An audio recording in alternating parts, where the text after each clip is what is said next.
This is the Africa the world seems to forget.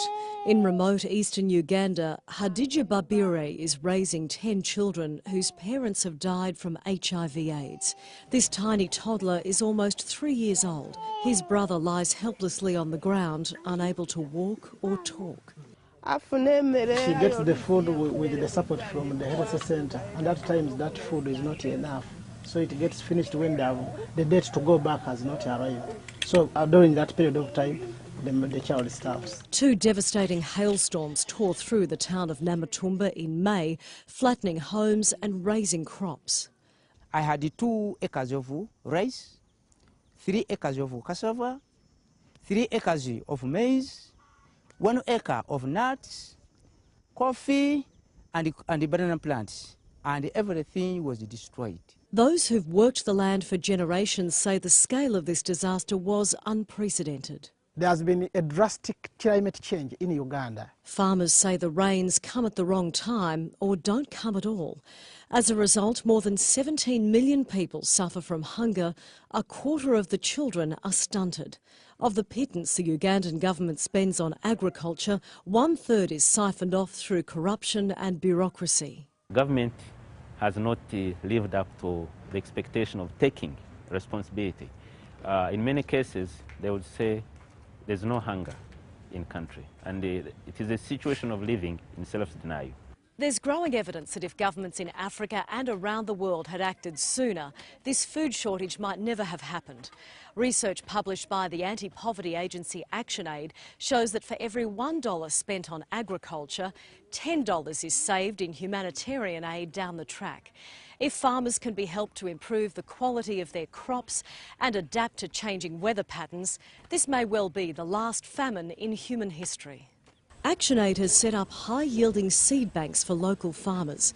While 80% of them are women, they own just 7% of the land. For years, Leah Chede's children couldn't go to school because they were too weak from hunger.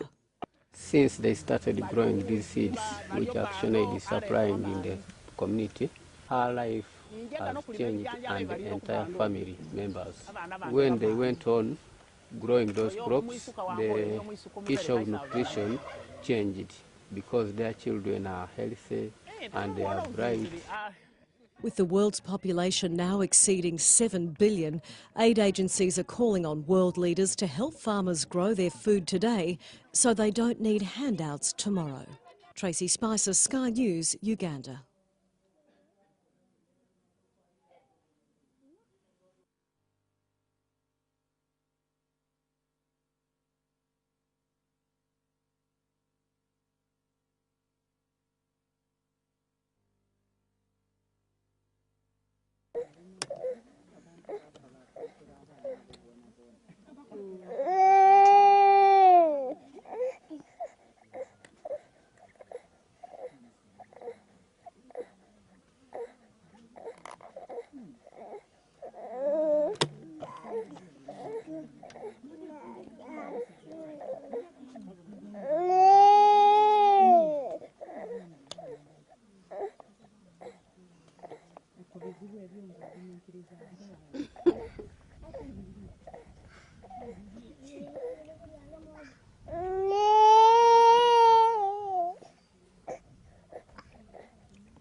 Obuzibu nabufuna bunene gwakuba emmere duuma bidandaali n'akayumba akatooyi kavaaku kagwere nafuna obuzibu ino. The problem of the hailstorm was that all the crops were destroyed and even the rattle which is n'imwogo yena yafa. all the cassava, the everything was washed down. How much food have you and your family had to eat every day since then?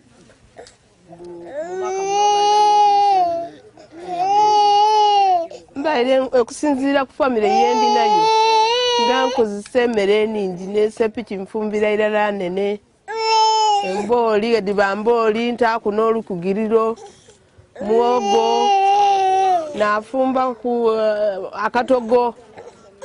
The food is she gets a lot of food because she has a very big family, a very big saucepan, either of maize or cassava. It is very according to the big family she has. So it is a very big saucepan, very big food she can like feed them. And if you could ask how old her little one is? Omwana oyo ayagati Omwana ono wa myaka 2. 2 years. And does he have enough to eat? Does he have enough food to eat? Omwana oyo afuna emmere emumala. Afuna emmere ayo oluisi ye nfunere mu idwaliro emuwaaku nga enakuledde okwirayo dikaali kutuuka.